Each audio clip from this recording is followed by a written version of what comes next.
Everybody.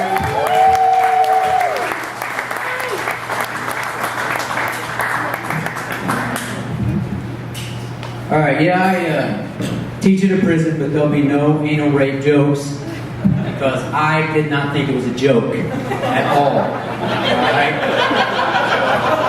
It's a very poor memory. So, I went to a Mizzou, Nebraska football game several years ago. And, in between quarters or halves, whatever, most guys go to the bathroom. And so, ladies, you see your husband or your boyfriend and you go in the bathroom after him and it's kind of a mess. Well, multiply that times like 800, maybe 1,000, okay? You walk in and there's just piss everywhere, all right? It's like guys just stand there like they're putting out a fire. That's exactly what it's like. I mean, guys, you'll get that little PV that goes like that, and sometimes it'll hit your shoe and sometimes it won't. I mean, I've actually had a PV go the entire time I peed, and it was the greatest day of my life. Because I'm telling you, sometimes it joins right at the end, and you're like, God dang it, you almost had it. So you got all that freaking going on, right? Because, and then it's like there's so many hairs on the toilet, it looks like it's growing a goatee, I mean, you want to shave it when you get in, like, God dang. So it's kind of one of those things. Well, at this place, they have a trough.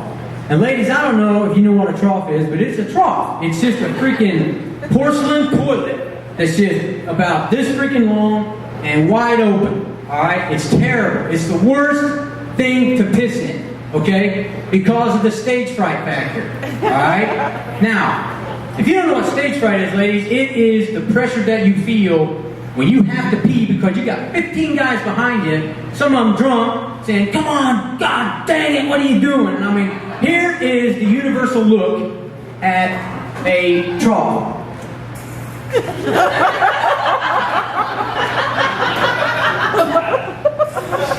got guys freaking fainting, all that. Because the worst part is, like in regular bathrooms, you'll have a partition which will help you, like they have here.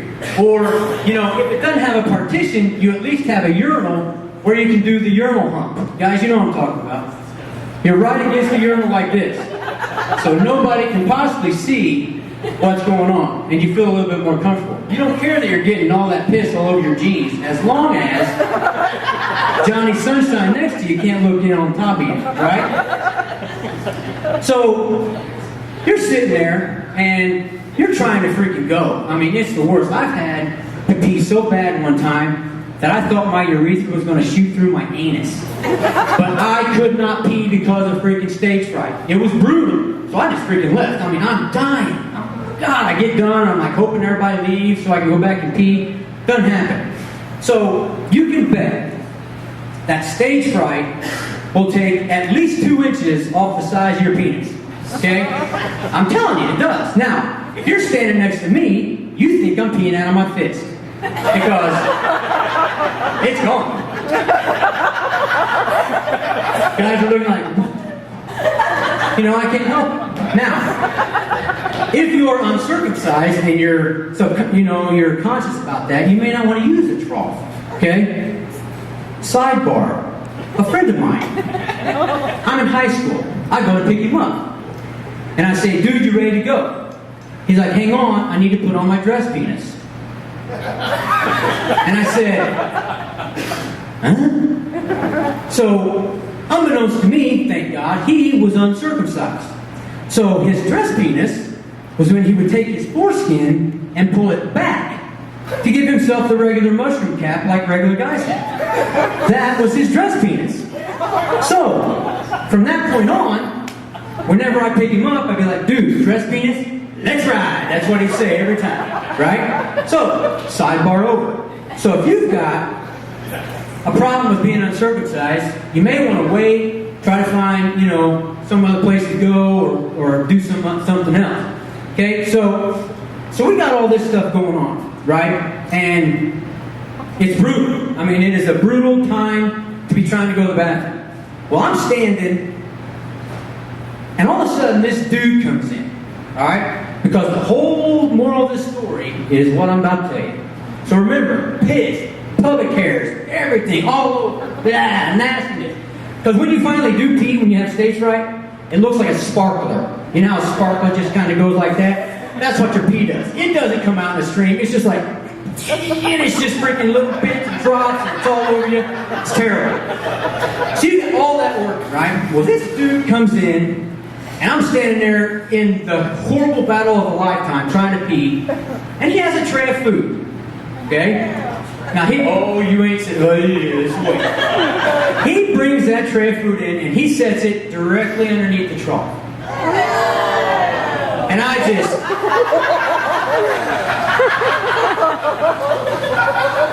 I'm completely, I have horrified paralysis. That's what it is. Just like, you can't do crap, So, he does his duty, picks up the duty, picks it up, and leaves, stands washing his hands, which I know is a shock since the guy just put the tray of food under a trough. He doesn't wash his hands. Why would he? So, God was looking down on me this day because this guy sat like just down the way right behind me, right?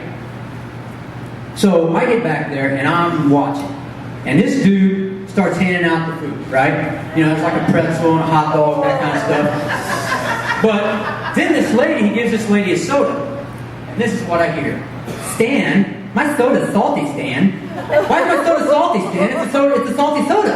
Stan, my soda is so salty. Why is it salty, Stan? Stan, just tell me why my soda's salty. I just don't know why I have a salty soda, Stan. It shouldn't be salty. So finally, he's just like, so I'm finally standing up and said, you know why, lady? Because I watched him pee all over your food. And he's like, just like stunned, like he can't believe that somebody told on him, But I'm like, I can't sit here as a good human being and watch a man pee on the rest of his family's food and not at least give him a heads up on what kind of human being that they're living with. Guys, that is my time. Thank you so much.